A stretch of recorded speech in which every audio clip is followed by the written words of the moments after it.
Et c'est l'heure, Philippe, de l'info média du jour. Ils sont déconsidérés, mal payés, souvent débordés. Pourtant, ils font le plus beau métier du monde, celui d'enseigner.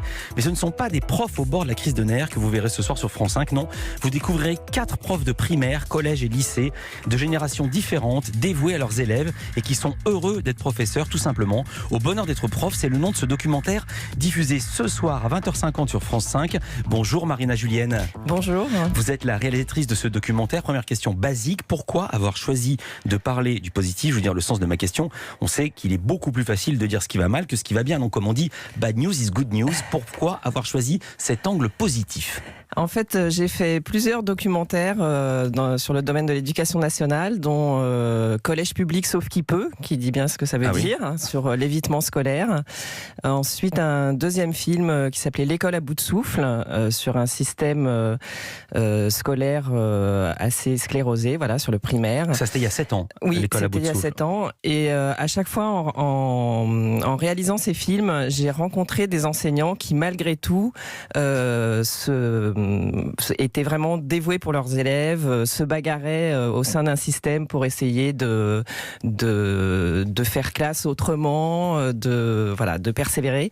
Et donc, je trouvais que c'était important de montrer aussi le côté engagé de beaucoup de professeurs. Vous trouviez, mais vous n'êtes pas toute seule, quand on fait un documentaire, il faut la chaîne. Est-ce que la chaîne vous a suivi facilement? Ou est-ce qu'au contraire, c'était dur à convaincre de leur dire on va montrer des choses positives?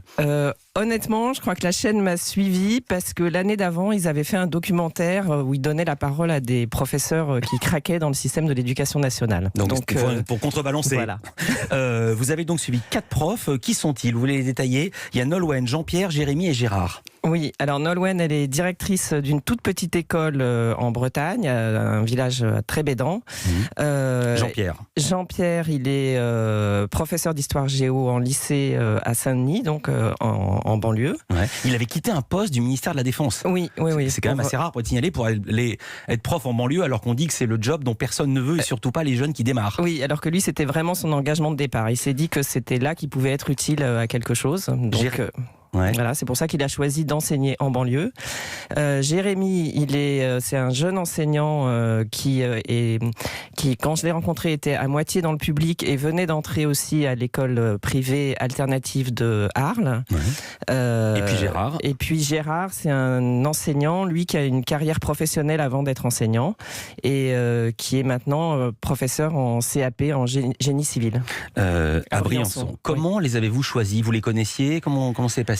Non, par exemple, les profs de Briançon, l'enseignant de Briançon, je l'ai rencontré par une journée sur l'innovation pédagogique qui était organisée par le ministère de l'Éducation nationale.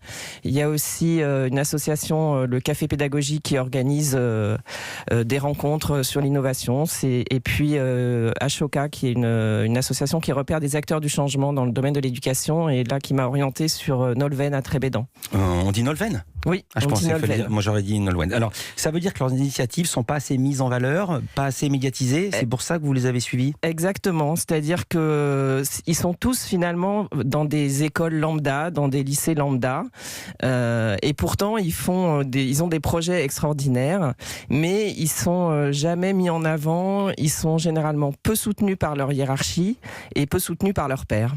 Combien de temps vous les avez suivis? Une année scolaire. Gérard qu'enseigne le génie civil en CAP, résume très bien le métier de prof. Il y a la théorie et il y a la pratique. Extrait. C'est sûr que c'est stressant, et sur un plan technique et de connaissance, on est à l'aise. Par contre, l'appréhension au début, c'est plus le relationnel avec les élèves. Comment ça va se passer d'avoir un groupe de 15 élèves devant soi? Parce qu'il y a toujours des petites problématiques. Il n'y a pas un cours qui se ressemble. Un cours qui peut très bien débuter, tout se passe bien, pour X raisons, le petit stylo qui tombe au moment, et ça part en live. C'est de l'adaptation et de la psychologie en permanence. Mais vous avez quand même assisté à des scènes plus tendues que d'autres. Je dis ça parce que Gérard dit le stylo qui tombe, ça dérape, ça part en live. Vous montrez pas le partage en live, si j'ose dire. C'est un choix, vous l'avez pas eu à l'image, ou vous l'avez eu à l'image et vous avez choisi de ne pas le garder au montage. Si, on le montre un petit peu justement à l'image. Il y a une toute petite séquence dans la classe et on sent bien que ça dérape. Mais c'est pas ce qu'on appelle partir en live. Oui, mais après, l'idée c'était pas d'insister là-dessus, c'était juste de comprendre que effectivement c'est pas simple d'enseigner avec ces publics public-là, dans ces classes-là, mais c'était de montrer que ce qu'ils font, c'est-à-dire en l'occurrence un chantier école pendant 3 semaines où ils travaillent sur la restauration de la collégiale de Briançon, c'est quand même 10 fois plus intéressant que de construire en classe un circuit électrique qu'on démolit, qu'on casse le lendemain, ou de monter, je sais pas quoi, une salle de bain, en l'occurrence pour ces élèves de CAP, même chose qu'on casse à la fin de la semaine parce que c'est la fin du travaux pratique. Alors que là, ils sont engagés sur des projets qui vont rester, et en plus, grâce à eux, il y a des visites qui sont organisées de la collégiale, donc il y a des touristes qui viennent voir ce qu'ils ont fait. Enfin, c'est très valorisant, et du coup, ça se passe super bien, en l'occurrence, quand ils sont justement en chantier école, et c'est ça qu'on a suivi. Il n'y a pas que les projets qui vont rester, il y a vous aussi, vous restez avec nous, Marina Julienne. On parlait de Jean-Pierre, lui son truc c'est d'emmener ses élèves en voyage dans des pays lointains pour les confronter à une autre culture. Et cette année-là, pendant que vous le filmez, il a décidé de bousculer ses élèves de Seine-Saint-Denis en les emmenant au Japon. Extrait. Ces élèves-là, souvent, le problème qu'ils ont, c'est que eux se sentent français complètement. Dans le regard des autres, souvent, c'est pas le cas.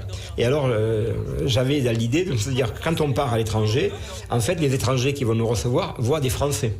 Et je m'aperçois que cette fierté d'être français, ils la retrouvent et ensuite ils la gardent. Voilà. Et là, ça leur fait un bien fou, ça. Et le voyage, rien que pour ça, si au moins ils ont pu gagner ça, leur estime de soi, moi, je trouve que c'est quand même pas mal, quoi. Très beau témoignage, les élèves, ils en pensent quoi ? Mais les élèves, effectivement, au Japon, justement, Jean-Pierre, il rencontre un de ses anciens élèves avec qui il a fait un premier voyage, un des premiers voyages il y a une dizaine d'années. Cet élève est devenu maintenant, il travaille à Tokyo, et donc il se rencontre et il raconte ça, c'est-à-dire que lui, le premier voyage qu'il a fait, c'est ça qui lui a permis de se sentir français, parce que lui-même était algérien, arrivé en France assez tard, et en travaillant là au Japon, il se rend compte que finalement, il a envie de sa baguette de pain le matin, qui râle comme tous les Français. Ah oui. Et donc, oui, effectivement, ça fonctionne. Hein, Alors je précise que les élèves, il n'y a pas seulement des ados à problème, il y a aussi des tout petits. Et les élèves que vous filmez, ils ont vraiment de la chance, parce qu'ils partent en voyage, on leur demande leur avis. Ils ont même le droit de choisir comment organiser la cour de récréation entre ceux qui veulent discuter, ceux qui veulent courir, ceux qui veulent jouer au ballon, et même sur le choix des sports. Extrait. Chaque groupe va présenter la proposition qu'il a pour aménager la cour. Et il faut qu'à la fin de ce moment-là, on ait décidé ensemble de ce qu'on retient comme proposition.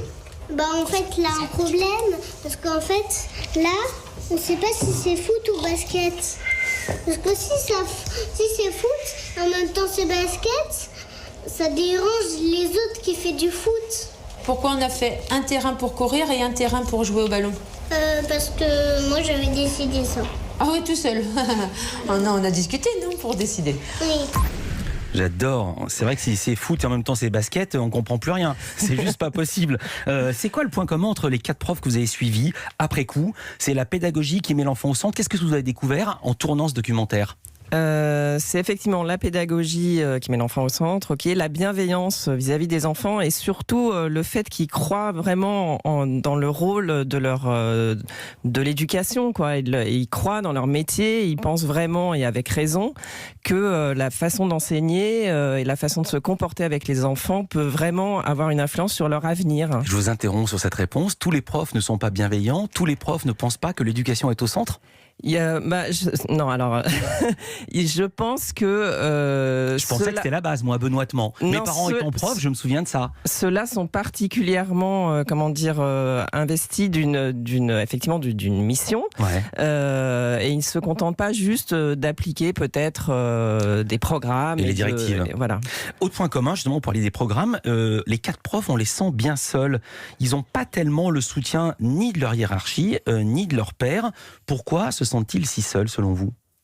Parce que les projets dans lesquels ils sont engagés, c'est vrai que ça demande plus de travail, plus d'investissement. Il faut remplir des dossiers, faire des demandes de subventions. Ça prend du temps. Il faut un travail d'équipe aussi pour monter ce type de projet. Du coup, je pense qu'ils dérangent un peu. Alors, on les laisse faire. En gros, c'est un peu ce que dit Nolwenn, c'est-à-dire que voilà, personne ne m'a empêché de rien. Et en même temps, le soutien, ils ne l'ont pas. Ou alors, ils l'ont vraiment au bout de 14 14-15 ans d'investissement où la hiérarchie constate que vraiment l'école est transformée. Là, il commence à avoir une reconnaissance. Ça fait penser à certaines personnes qui travaillent comme huissiers de justice, je pense à ça parce que j'ai vu un reportage, qui achètent eux-mêmes la peinture et qui peignent eux-mêmes leur bureau. Parfois, ils sont quasiment obligés d'investir sur leur temps, sur leur argent, d'aller démarcher pour construire leur projet. Oui, c'est sûr qu'ils s'investissent personnellement, au-delà des heures de cours, mais aussi parce que c'est aussi une façon pour eux d'abord de ne pas s'ennuyer en classe. Enfin, il faut quand même dire qu'ils en retirent aussi un bénéfice personnel de cet investissement. Donc leurs élèves ne s'ennuient pas avec eux et eux ne s'ennuient jamais dans leur métier. Donc, et c'est ce qu'ils disent, au bout de 20 ans, on est toujours heureux de venir faire classe parce que on a plein de projets et voilà. Donc, Qu'est-ce que ça vous inspire, ça, l'argent privé qui compense le manque d'argent public ? Disons qu'il faut pas que ça s'institutionnalise évidemment, mais après moi je ne suis pas choquée par le fait que pour certains projets ils aient recours au privé. Pourquoi pas ? Je veux dire, il faut quand même faire des passerelles entre l'école et entre les lycées et les entreprises. C'est des gamins après qui vont aller travailler à Saint-Denis notamment là. Il y a beaucoup ensuite qui vont faire des BTS en alternance avec les boîtes du bâtiment. Donc je trouve pas ça du tout absurde de coopérer avec eux, tant mieux. Mais c'est presque un formidable documentaire. Non, c'est pas presque, c'est un formidable documentaire à montrer à tous les profs, à tous ceux qui souhaitent le faire. Vous avez été contacté par le ministère de l'Éducation, par Jean-Michel Blanquer ? Non, pas pour l'instant.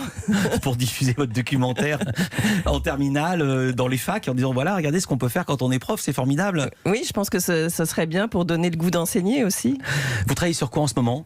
C'est quoi votre prochain projet ? Là, pour l'instant, je travaille sur l'émission C'est toujours pas sorcier. Donc voilà, l'émission C'est toujours pas sorcier. D'accord. Vous faites quoi comme documentaire dessus ? Alors, je fais des documentaires sur les araignées, les sous-marins. Enfin, c'est très éclectique. Votre prochain tournage, c'est sur les araignées, les sous-marins Les sous-marins, voilà. D'accord.